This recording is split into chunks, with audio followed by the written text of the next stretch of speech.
Hello students, कैसे हो सब? बढ़िया है।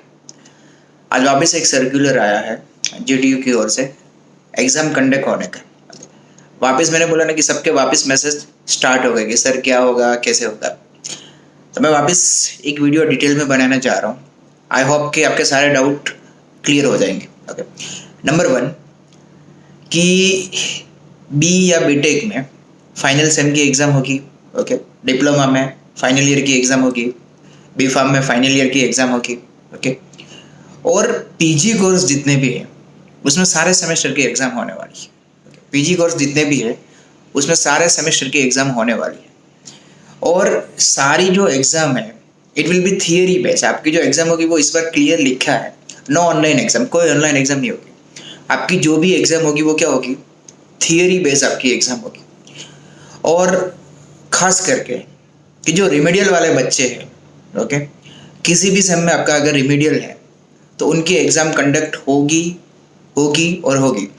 क्योंकि सबसे ज़्यादा क्वेश्चन रिमेडियल वाले पूछते हैं कि सर हमारी एग्ज़ाम का क्या होगा। तो आपकी एग्ज़ाम मैंने पहले भी बोला है कि मैं पहले दिन से बोल रहा हूँ कि एक फाइनल सेम और एक रिमेडियल, इन लोगों की एग्ज़ाम होगी होगी और होगी। ओके, तो मैं पहले पॉइंट पे आता हूँ कि मैंने अभी बोला कि फाइनल ईयर की exam almost last week of the June से स्टार्ट हो रही सबकी एग्ज़ाम्स। ओके, पीजी कोर्स है, पीजी कोर्स में सबकी एग्ज़ाम होगी, ऐसा क्लियर लिखा है। नाउ अब मैं मेन पॉइंट पे आ रहा हूँ। इस बार ऐसा क्लियर लिखा है कि आपकी जो एग्ज़ाम होगी it will be of 2 hour. Exam आपकी 2 घंटे की होगी and it will be theory. Okay, और ऐसा क्लियर लिखा है कि इस बार 2020 में नई पेपर स्टाइल अप्लाई होगी, जो वो लोग अब रखने वाले हैं। उसका नया सर्कुलर आएगा कि भाई इस बार जो एग्ज़ाम कंडक्ट होने वाली है थियरी, ओके, 2020 में, तो उसका क्या है कि पेपर स्टाइल का एक नया सर्कुलर आएगा और वो सर्कुलर में जो लिखा होगा, जो पेपर स्टाइल होगी उसके हिसाब से आपकी एग्ज़ाम कंडक्ट होगी। ओके, ये खास एक चीज़ जो है कि सपोज कोई बच्चा अहमदाबाद में स्टडी करता है, जामनगर का बच्चा है तो जामनगर चला गया है। ओके, तो इस बार इन लोगों ने क्या किया है कि एग्ज़ाम सेंटर चूज करने का फ्रीडम दिया है कि आपके पास 2 ऑप्शन है। ऑप्शन नंबर 1 कि आप जिस कॉलेज जिस इंस्टीट्यूट में पढ़ते हो वहाँ पे आप एग्ज़ाम दे सकते हो, या तो नंबर 2 कि आप जहाँ पे रहते हो, सपोज जामनगर का बच्चा जामनगर चला गया, ओके, और अगर उसके आसपास कोई सेंटर जीटीयू ने रखा है तो आप वहाँ से भी एग्ज़ाम दे सकते हो। यानी एग्ज़ाम सेंटर आपको अपने आप सिलेक्ट करना है, पर कंडीशन ऐसी है कि एक बार आपने एग्ज़ाम सेंटर सिलेक्ट कर दिया फिर आप उसे चेंज नहीं कर सकते। और उसका भी डिटेल सर्कुलर अब आएगा कि एग्ज़ाम सेंटर कौन कौन से है। ओके, तो 2 ऑप्शन है कि एक आप जो भी इंस्टीट्यूट में पढ़ते हो वहाँ पे आप एग्ज़ाम दे सकते हो, और दूसरा नंबर कि आप कहीं और रहते हो और आपके घर के आसपास कोई एग्ज़ाम सेंटर है तो आप वहाँ पे भी एग्ज़ाम सेंटर दे सकते हो, और वो एग्ज़ाम सेंटर का पूरा लिस्ट आएगा। ओके, अब उसके बाद है कि exam form filling time table, उसका डिटेल सर्कुलर अब आएगा। ओके, कि एग्ज़ाम फॉर्म कैसे फिलअप करना है, time table, detail time table, कौन सी एग्ज़ाम कब है, वो सर्कुलर अब आएगा सब्जेक्ट वाइज। ओके, वापस मैं बोल रहा हूँ कि उसके बाद खास लिखा है कि रिमेडियल वाले जो बच्चे हैं उनकी एग्ज़ाम कंडक्ट होने वाली है, पर उसका कोई टाइम टेबल अभी नहीं आया। उन्होंने ऐसा बोला कि बी प्रिपेयर, ऐसा क्लियर लिखा है कि आप रेडी रहो, आपकी एग्ज़ाम आने वाली है। और मेरा मानना है कि ये एग्ज़ाम है उसके साथ साथ उसके आसपास ही एग्ज़ाम हो जाएगी। उसका रीज़न है कि जो बच्चा 8 सेम में पढ़ रहा है, ओके, और उनकी कोई बैकलॉग है तो उसकी 8 सेम की तो एग्ज़ाम हो जाएगी। तो ऐसा तो नहीं होगा कि वो रिमीडियल की वजह से रह जाए। तो रिमीडियल की एग्ज़ाम जो है वो आपकी इस एग्ज़ाम के आसपास रख सकते हैं।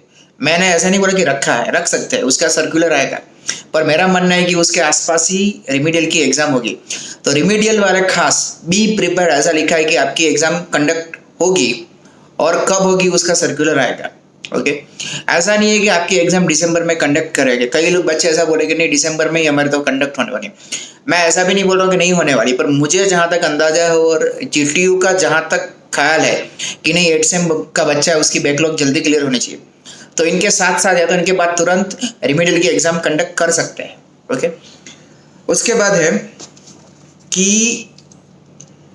एक्सटर्नल और प्रैक्टिकल वाइवा, फाइनल वाले जो है कि उनका एक्सटर्नल प्रैक्टिकल वाइवा कंडक्ट होगा। ओके, और वो जो फैकल्टी है वो एंडोर्स फैकल्टी वो ही कंडक्ट करेगी। ओके, उसका भी सर्कुलर रहेगा कि कब से स्टार्ट होगा, कैसे होगा।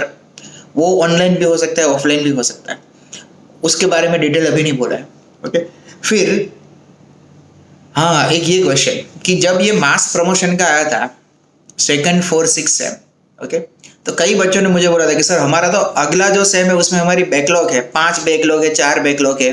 ओके, तो इस बार हमें मास प्रमोशन मिलेगा कि नहीं मिलेगा। ओके, तो उसके लिए मैं ऐसा बोलूँगा कि क्लियर लिखा है कि 50% फ्रॉम इंटरनल, आपका जो इंटरनल है उसमें से 50% और 50% फ्रॉम प्रीवियस रिजल्ट। और अगर जीटीयू ने क्या लिखा है कि अगर आपका ग्रेड अच्छा नहीं आता है तो आपको वो एक मौका दे रहा है ना, कि सपोज आपका कोई ग्रेड अच्छा नहीं आता, आपको लगता है कि नहीं ये मेरा ग्रेड अच्छा नहीं है, तो जीटीयू ने क्या बोला कि जैसे ही रिजल्ट डिक्लेयर होगा आपका, ओके, उसके तुरंत बाद आप ऑनलाइन पोर्टल पे लिख सकते हो कि नहीं मुझे ये ग्रेड से सेटिस्फेक्शन नहीं है। ओके, तो कोई रीजन से अगर आपको ग्रेड अच्छा नहीं लगता है तो वापस आप अप्लाई कर सकते हो इम्प्रूव करने के लिए। Okay, so it is the best thing. ये सबसे बढ़िया बात ये वाली है कि आपको एक मौका मिल रहा है ग्रेड इम्प्रूव करने का।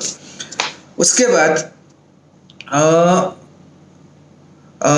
यस, अब ये कोरोना के बारे में कि जिस सेंटर पे भी एग्ज़ाम होगी वहाँ पे ऐसा होगा, मास्क, सैनिटाइजर होना चाहिए और सोशल डिस्टेंस होना चाहिए।